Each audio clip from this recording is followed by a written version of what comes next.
mistakes make us really embarrassed, don't they?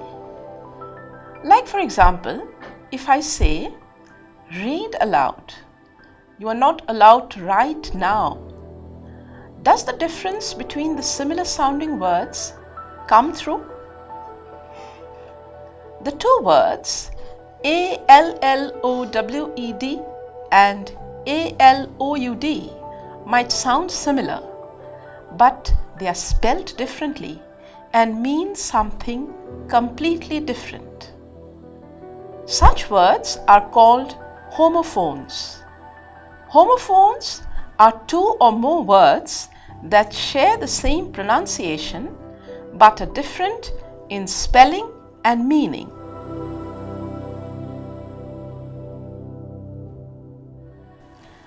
While speaking, people hardly need to worry about homophone mistakes because the speaker understands the context of the conversation.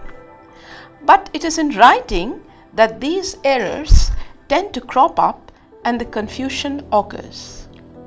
Imagine if I wrote the sentence, I knew the manager with NEW. Both the words KNEW and NEW are similar in sound, but the similarity ends there. The deletion or inclusion of a single letter, K in this case, can change the meaning completely. In fact, it becomes completely wrong. Let us examine another pair, pour and pour.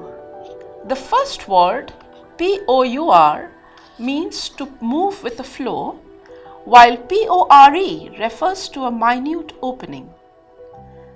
Now, if one were to write the word pore instead of pour or vice versa, the meaning would get distorted, wouldn't it?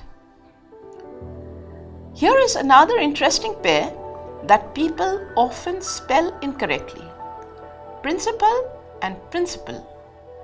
One refers to something that is most important or to the head of an educational institution, while principal with a PLE means rule.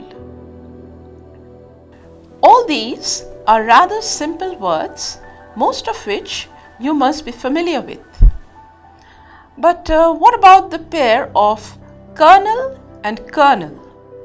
Although the spelling is COLONEL, the pronunciation is the same as KERNEL.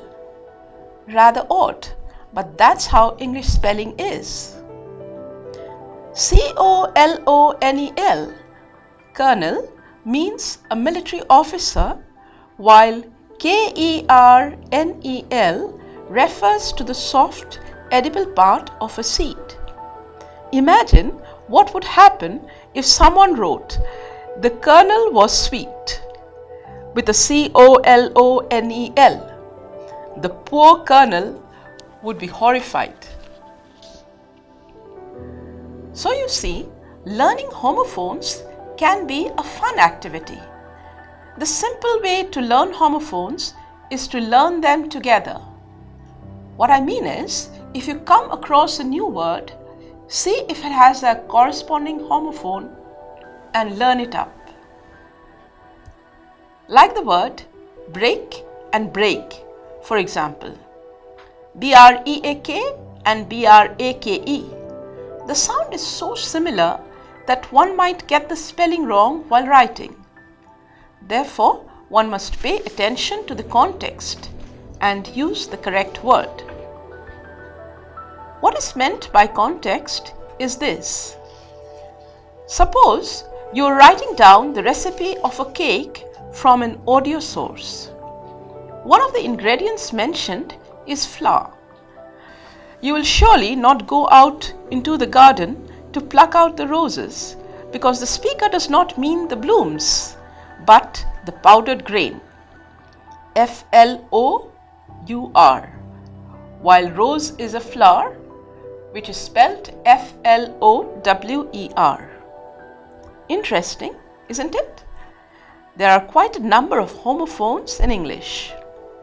You can learn them up and challenge your friends to spell them out while you give them a clue about the meaning, like cereal, C-E-R-E-A-L, and S-E-R-I-A-L, cereal, or site, S-I-T-E, and C-I-T-E, site, or road, R-O-A-D, and R-O-D-E, or need with a K, K-N-E-A-D, and N-E-E-D.